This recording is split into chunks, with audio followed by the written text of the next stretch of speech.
हरिओम. भगवद्गीता बोध योगदास श्री जयगणेश जोशी यांनी केलेले निरूपण. अध्याय 5. कर्मसन्यास योग. ओम श्री परमात्मने नमः. अथ पंचमोऽध्यायः. जय योगेश्वर. परमात्म्याला नमस्कार. अध्याय 5. श्लोक क्रमांक 14. न कर्तृत्वं न कर्माणि लोकस्य सृजति प्रभुः न कर्मफलं संयोगं स्वभावस्तु प्रवर्तते. परमात्मा मनुष्याचा कर्तेपणा निर्माण करत नाही किंवा कर्माचीही रचना करत नाही किंवा कर्मफलाचीही योजना करत नाही. मनुष्य त्याच्या स्वभावाप्रमाणे वर्तणूक करत असतो. हा श्लोक मोठा विलक्षण आहे. परमात्म्याची नेमकी ओळख करून घेण्याच्या दृष्टीने मोठा मोलाचा आहे. यासाठी एक उदाहरण पाहूया. बाळू 2 वर्षाचा आहे. बाळकोबा घरातच त्यांच्या कचेरीच्या खोलीत काम करत आहे. सौ बाळकोबा स्वयंपाक घरात काम करत आहेत. बाहेरच्या खोलीत बाळू मोठ्या मजेत आनंदात आपल्या खेळण्यांशी एकटाच खेळत आहे. त्याची खेळात तंद्री लागलेली आहे. बाळकोबांना काम करून कंटाळ आलाय. ते बाहेर येतात आणि बाळूला म्हणतात, चल इकडे ये, मी तुला गोष्ट सांगतो. बाळू त्यांच्याकडे पूर्ण दुर्लक्ष करून आपल्या खेळातच दंग राहतो. सौ बाळकोबा स्वयंपाकघरातून बाहेर येतात आणि बाळूला म्हणतात, ये, मी तुला लाडू खायला देते. बाळ त्यांच्याकडे लक्षही देत नाही. तो आपल्या खेळण्याच्याच नादात रममाण राहतो. पहा, बाळू आपल्याच स्वाभाविक खेळण्याच्या गुणाने खेळत आहे. त्याची खेळणी त्याच्या आईवडिलांनी घरात आणून ठेवलेली आहेत. ती खेळणी घेऊन बाळू खेळत आहे. त्याला आईवडिलांचा सहभाग नको आहे. त्याला वडिलांच्या गोष्टीचे किंवा आईच्या लाडवाचे आकर्षण वाटत नाही. त्याला खेळण्यासाठी त्याचे आईवडील त्याला खेळण्यासाठी त्याचे आईवडील उद्युक्त करत नाहीत. तो खेळ त्याने खेळावा म्हणूनही ते प्रयत्न करत नाहीत. तरीही बाळू तो खेळ खेळत आहे. या खेळाचा परिणाम म्हणजे आनंद तोच उपभोगत आहे. एखादे खेळणे हातापायाला लागले तरीही त्याचा फटका त्याचा तोच सहन करणार आहे. याचा अर्थ बाळूच्या खेळात त्याच्या आईवडिलांचा यत्किंचितही सहभाग नाही. तो खेळत आहे आणि त्याच्या परिणामाला सामोरा जात आहे. आता असे समजा की सर्व काही असेच आहे. परंतु बाळूच्या खेळात सहभागी नसलेले त्याचे आईवडील घरात नाहीत. आता बाळू खेळू शकत नाही. तो खेळ सोडून सारखा आईवडिलांचा शोध घेत आहे. बाबा मला गोष्ट सांगायला या, आई मला लाडू खायला द्यायला ये, आई मला लाडू द्यायला ये, असा टाहो फोडत आहे. का बरं? असं काय झालं? सर्व काही तसंच आहे. फक्त आईवडिलांची अनुपस्थिती आहे. हीच तर सगळ्यात मोठी महत्वाची गोष्ट आहे. आईवडिलांची नुसती उपस्थिती त्याला खेळ खेळू देण्यास आवश्यक आहे. त्याला आईवडील खेळ खेळायला नको आहेत, परंतु त्यांची उपस्थिती हवी आहे. त्यांच्या गैरहजेरीत तो खेळू शकत नाही. परमात्म्याची हीच ओळख आहे. परमात्मा मनुष्याच्या कर्मात जरा सुद्धा सहभागी होत नाही.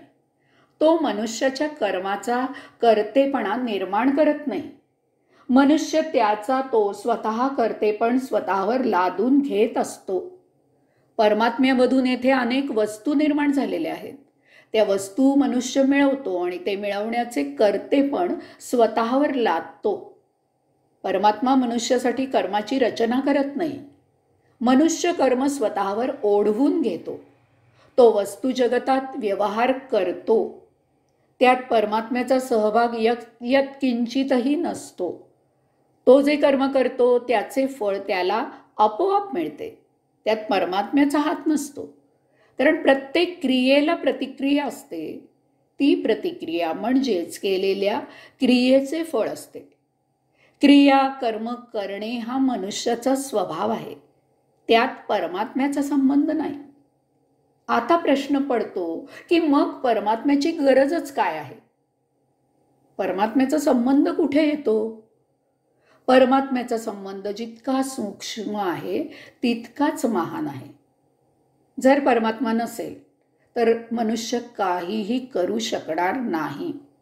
कारण मनुष्य जिवंत असण्यासाठी जी चेतना लागते ती चेतना म्हणजे परमात्मा आहे. मनुष्याला भूक लागते म्हणजे त्याच्या पोटाला भूक लागते. ती भूक मनुष्य खाणे खाऊन भागवतो. यात कुठेही परमात्म्याचा संबंध येत नाही. परंतु जर मनुष्याची चेतना आत्मा देहामधून निघून गेला तरीही मागे देह आणि त्यात ते भूक लागणारे पोट असेल, परंतु ते मृत असेल. त्याला आता भूक लागणार नाही. का? काय झाले? काहीही नाही. केवळ परमात्म्याची अनुपस्थिती झाली. मनुष्य स्वतः क्रिया कर्म ओढवून घेतो आणि त्याच्यामुळे जे सुख दुःख निर्माण होते ते तो भोगतो. हे भोग दिवसेंदिवस वाढतच जातात. ते उपभोगूनच संपवावे लागतात. ते एका जन्मात उपभोगून संपत नाही. जेव्हा देह उपभोग घेण्याच्या क्षमतेचा राहत नाही तेव्हा आत्मा देह सोडून बाहेर जाऊ लागतो. त्यावेळी देहाचे पतन होते आणि त्यावेळी न उपभोगलेले शिल्लक संचित भोग आत्म्या सभोवती लपेटून देहाबाहेर जातात. आत्मा हे संचित संपविण्यास योग्य असा दुसरा देह धारण करतो. हे जन्म मरणाचे रहाट गाडगे चालूच राहते. यामधून सुटका करून मुक्त कैवल्यानंदी जीवन जगण्यासाठी उपाय करणे या नरदेही शक्य आहे. त्यासाठी या श्लोकामधून प्रेरणा घ्यावी. त्यासाठी आत्म्याप्रमाणेच अकर्ता व्हावे. कोणत्याही कामाचा कर्तेपणा स्वतःवर लादून घेऊ नये. कोणतेही कर्म स्वतः निर्माण करून करत बसू नये. जे घडत आहे त्यापासून फळाची मोबदल्याची आसक्ती ठेवू नये. तसेच शेवटी म्हणजे गुणांच्या आहारी जाऊन काही करू नये. यासाठी मूलतः हा श्लोक जाणून घ्यावा. जे घडत आहे ते योगेश्वराच्या मर्जीने घडत असते. ते त्याच्याच राज्यात घडत असते. ते त्याच्यापासून निर्माण झालेल्या जगतात घडत असते. ते त्यानेच निर्माण केलेल्या वस्तू जगतात होत असते. चांगले किंवा वाईट असे काहीही नसते. कारण दोन्हीही त्याच्याच प्रेरणेने घडत असते. येथे तुमच्या इच्छेने काहीही घडत नाही. जे काही घडत असते त्यात आपण बदल करू शकत नाही.